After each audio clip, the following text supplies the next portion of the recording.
mais importantes do dia. O deputado federal e presidente do PP na Bahia, Mário Negromonte Júnior, disse em declaração nas redes sociais que já está na hora de baixar a temperatura em Brasília e sentar todos para construir um diálogo permanente por uma agenda propositiva em favor do Brasil. E emendou dizendo: cautela, diálogo e canja de galinha não fazem mal a ninguém. Sobre o futuro do PP nas próximas eleições e outros assuntos, a gente conversa agora com o próprio deputado federal, presidente do PP na Bahia, Mário Negromonte Júnior. Muito prazer recebê-lo aqui, seja bem-vindo. Bom dia, deputado. Bom dia, Jefferson Beltrão. Bom dia a todos os ouvintes do Isso é Bahia, daqui da Tarde FM, do Grupo à Tarde. Prazer estar aqui ao lado não só de você, Jefferson, mas também de Ernesto Marques. Está aqui Laís representando aqui as mulheres, né? Um abraço para todas as mulheres ouvintes. A Paulinha, a Vonei, a Aldair também, que está aqui. Toda a equipe no Isso é Bahia. Um recado dado especificamente para quem, deputado?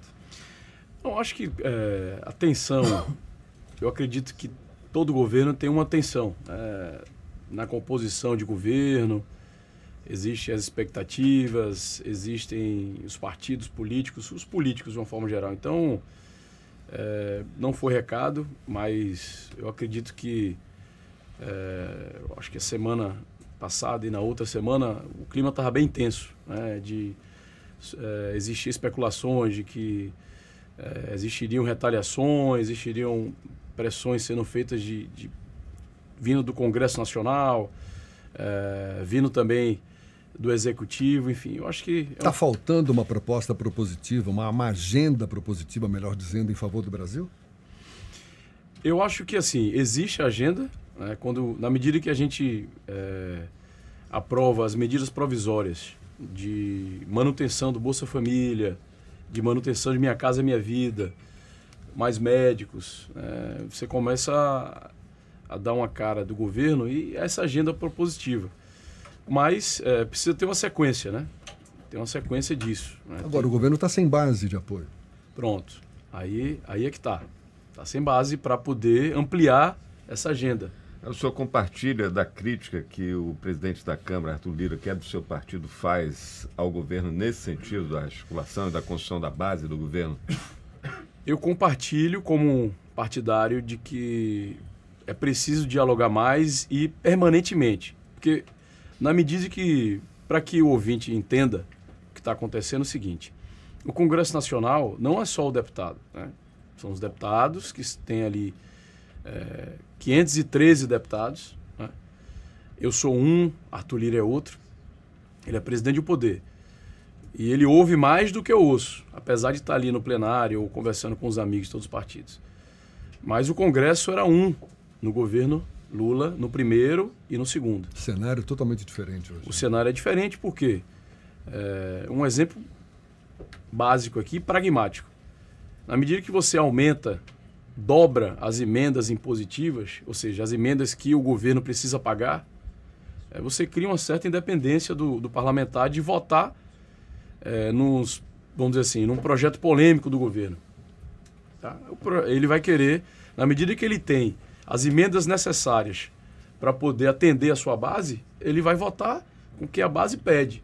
Se algum projeto vier a atingir a sua base, ele não vai votar, ele vai se sentir tranquilo, né, para poder votar no projeto que seja do interesse dele. O que está faltando para o governo aumentar essa base de apoio? Bom, existe, vamos lá, os prefeitos estavam, de todo o Brasil, estavam reclamando que as emendas impositivas estavam demorando. Isso começou... Torneira fechada lá em Brasília. Aí começou a tensionar a relação. Tá? E aí os partidos, as lideranças começaram a também responder isso no Congresso, nas votações. Tá? Mas começou o fluxo de liberação das emendas, de empenho das emendas e também de pagamento começou a acontecer. Não sei se em função disso ou porque já estava um cronograma, né?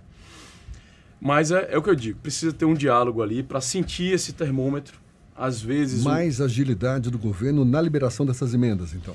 Esse é o primeiro ponto. Né? Porque, na verdade, é o seguinte, se você pegar e conversar aqui, trouxer um prefeito aqui, prefeito de uma cidade de 15 mil habitantes, de 20 mil, até um pouco mais, de 40 mil habitantes, hoje, a maioria dos prefeitos, se não todos, dependem dos recursos que chegam das emendas para poder manter a saúde, manter o pagamento do funcionário, né, de dar continuidade às obras de infraestrutura, ou seja, para manutenção da prefeitura hoje depende muito disso. Ok, esse é o primeiro ponto. E o segundo?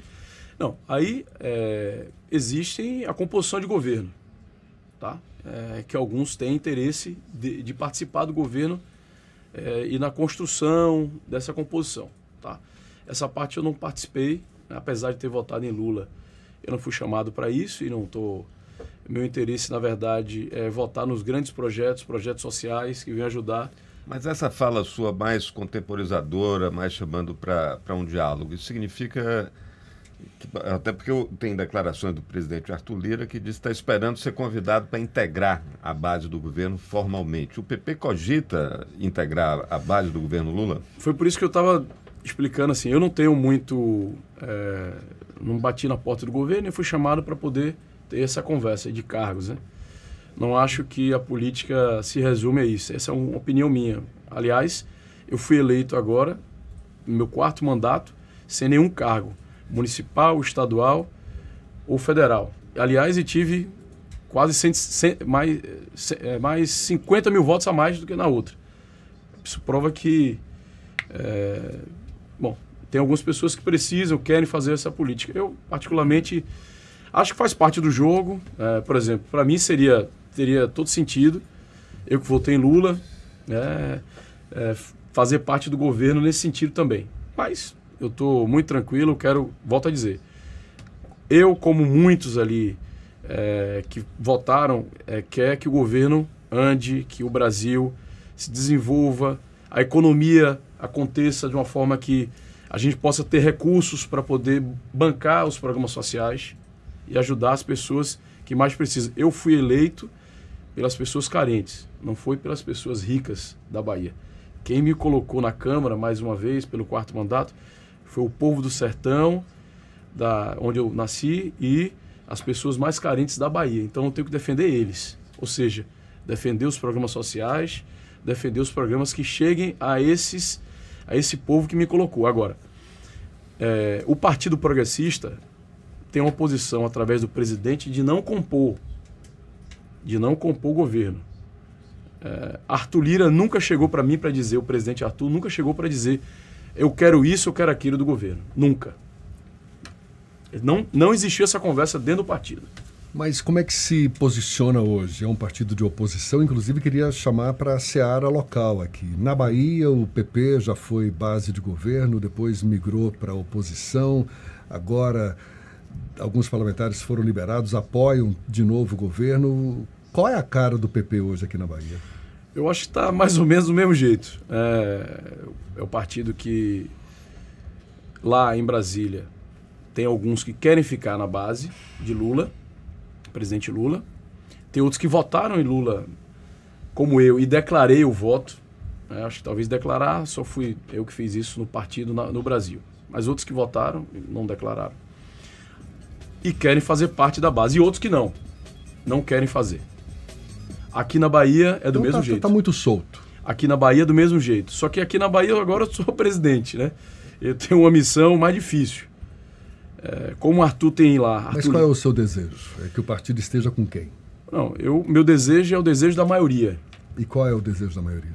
Essa maioria ainda não está, vamos dizer assim, ainda não existe uma coisa oficial em função da gente não ter tido tempo. Foi agora, eu assumi a presidência agora, a gente está cuidando das eleições municipais. Eu estou conversando com os prefeitos, com lideranças dos municípios para poder ouvir os projetos e levar isso para a executiva, que deve se reunir. Só não se reunir em função dos festejos juninos que começaram, né, e muitos com agenda no interior, mas logo, logo a gente vai definir. Agora, não existe uma maioria formada de, não, vamos fazer parte da base. O que existe, o fato é que existe a bancada estadual declarou apoio ao governo do Estado, os deputados estaduais, nossos 6 deputados estaduais, né, liderado lá pelo deputado Niltinho, deputado Hassan, deputado Felipe, o deputado Antônio Henrique, Eduardo Salles e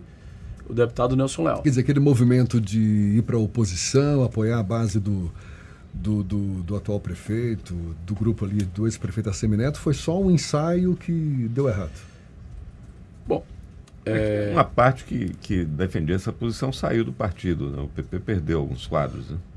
Na verdade, o que existia, você sabe que uma ruptura assim, no meio, assim, próximo da campanha, eu tenho falado isso, não foi fácil para a gente, porque assim, a gente passa quase 15 anos com um grupo político e tem um rompimento. Eu falo que no meio da campanha tinha meio que uma crise de identidade, porque repare, você chega lá no município, tem um prefeito, o prefeito está lá pedindo um voto para um governador e às vezes um outro presidente que o partido estava apoiando, e você vai lá, aí você não pode falar, né? Então assim, você fica meio que, então assim, para muitos foi muito difícil, pode acreditar, foi uma sobrevivência para todos, mas alguns queriam estar no projeto que o partido esteve na eleição e outros não queriam, isso é claro. Para a gente encerrar, deputado, para as eleições do ano que vem, o partido deve lançar, a expectativa, pelo menos, é de lançar candidato próprio ou de apoiar candidato do governo? Qual é o cenário que se desenha aí? Bom, o cenário é que o partido tem hoje total tranquilidade para fazer o projeto que for melhor para ele. Isso é muito evasivo, deputado. Não é. Porque, veja, se você pegar o histórico nosso aqui em Salvador, por exemplo, historicamente a gente nunca apoiou nem o PT e nem o candidato Assemineto. Por exemplo, vamos lá. A última eleição, a 2020, nosso candidato era, por exemplo, o deputado Niltinho, se colocou como candidato a prefeito de Salvador, e depois fizemos a composição com o PCdoB, indicamos Joca Soares na vice de Olívia Santana. Joca, presidente do PP hoje, do município, e presidente do movimento Afro Nosso.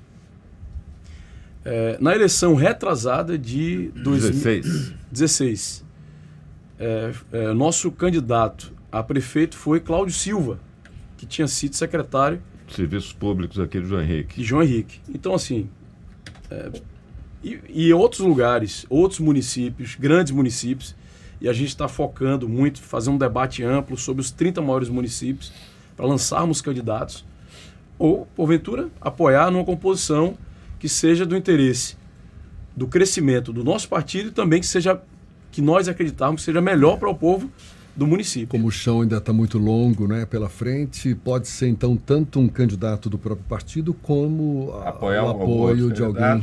Tem mais chance de acompanhar o prefeito Bruno Reis, afinal de contas, um dos principais quadros do PP, o Cacá Leão, secretário de governo do prefeito. Né? Não, aqui em Salvador, sem dúvida nenhuma, a gente vai ouvir.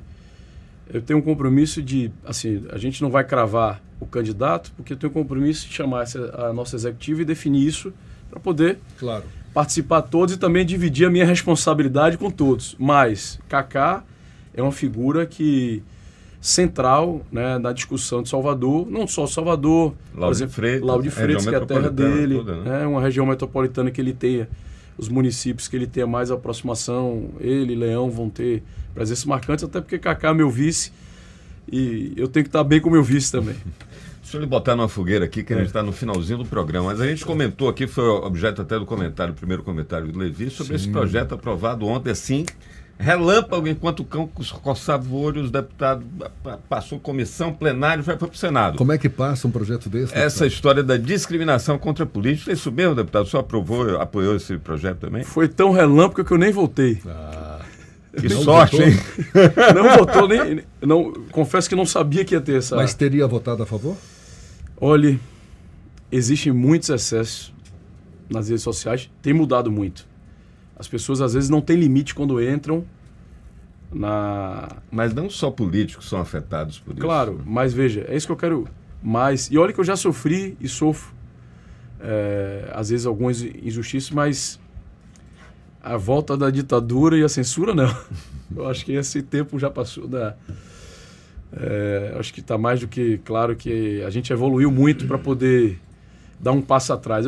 Eu acho um passo atrás. Me perdoe, eu respeito todos aqueles que votaram, mas eu acho um passo atrás. Mas eu acredito que tem que ter o meu termo. Tem excessos. E a PEC da anistia, o senhor vota a favor ou contra? Não, da anistia dos partidos? Sim. Eu nem, vou lhe ser sincero, eu ainda não peguei o projeto para conhecer. Me parece que eles querem ampliar essa anistia. Eu não sei como é que funciona, parece que tem emendas ali relacionadas à questão da eleição das mulheres, que não atingiram as cotas. Étnicas também. Isso, aí, étnicas também. Eu preciso saber, conhecer o projeto não chegou ainda, não está em pauta, eu não conheço. Eu sei que esse projeto que foi votado ontem priva um pouco de criticar até processos preliminares, né, de quem está sendo investigado. Então, assim, eu acho que ampliou demais. Excesso. Eu acho que ampliou demais. Vergonhoso, não foi não? Eu acho que ampliou demais. A gente está estendendo demais a conversa aqui. Tem que encerrar, porque já está... Não, mas obrigado aqui. Estou sempre à disposição. Deputado, parabéns pelo programa de vocês. Deputado federal e presidente do PP na Bahia, Mário Negromonte Júnior. Vai ter que voltar aqui para uma nova conversa com a gente, com certeza. Mas muito obrigado desde já. Muito obrigado, Jefferson Beltrão. Muito obrigado, Ernesto Marques e toda a equipe aqui do Isso é Bahia, do Grupo à Tarde, e parabéns, que Deus abençoe o programa de vocês e todos aqueles que estão nos ouvindo. Muito obrigado, bom dia, 8h49.